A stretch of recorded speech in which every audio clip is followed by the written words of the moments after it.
Mesdames, Messieurs, bonjour. Ce rendez-vous citoyen est le premier de l'année 2019. Aussi, je vous souhaite une bonne année pour vous, pour vos proches et tous ceux que vous aimez.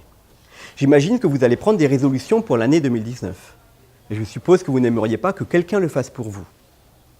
Eh bien, c'est exactement le rôle de l'article 121 du TFUE et de ses GOP, Grandes Orientations de Politique Économique, qui arrivent chaque année sur le bureau du Premier ministre.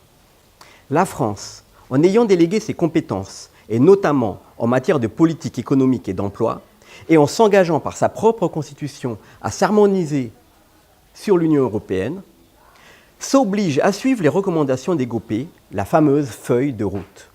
Je vous renvoie à mes deux premiers rendez-vous citoyens sur les compétences d'État et sur la modification de l'article 88 de notre Constitution.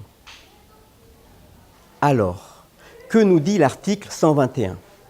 Les États membres considèrent leur politique économique comme une question d'intérêt commun et les coordonnent au sein du Conseil, conformément à l'article 120. Il renvoie également vers les articles de délégation de compétences et ceux du devoir des pays membres. L'article 3, 5 et 119.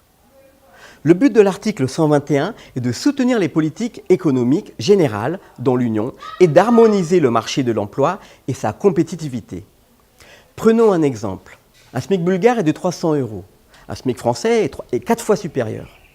De plus, nous n'avons pas les mêmes normes sociales, ni de fonctionnement, ni le même service public.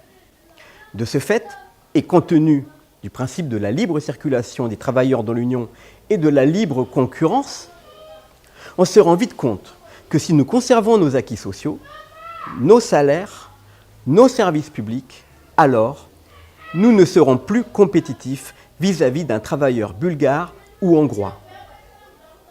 Et c'est là qu'entrent en jeu les fameuses grandes orientations de politique économique. Ce sont elles qui ont imposé la loi Macron, la loi El Khomri, le détricotage du Code du travail, la suppression des charges sociales, le gel du SMIC, la hausse de la CSG et de la TVA. Cette feuille de route que reçoit le Premier ministre une fois par an est là pour harmoniser, pour nous harmoniser et nous rendre plus compétitifs vis-à-vis du marché européen.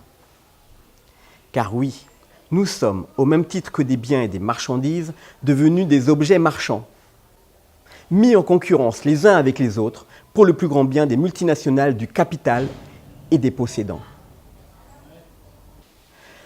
Voilà, c'était l'article 121 du TFUE, dont les GOP sont accessibles sur Internet et traduites en français par le site upr.fr, qui en fait également l'analyse. Celle-ci correspond aux lois que le gouvernement fera année après année. Et cela, quels que soient les gouvernements en place, à partir du moment où on reste dans l'Union européenne. Saviez-vous par exemple que les GOP de 2019 demandent à la France 2 milliards d'économies sur la santé, obligeant les hôpitaux à embaucher de plus en plus de travailleurs détachés ou alors à acheter de moins en moins de matériel de soins.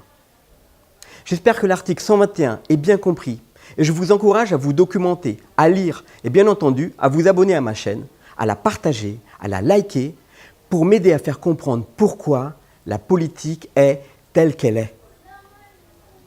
Je vous donne rendez-vous lundi prochain pour un nouveau rendez-vous citoyen. Merci encore de m'avoir écouté.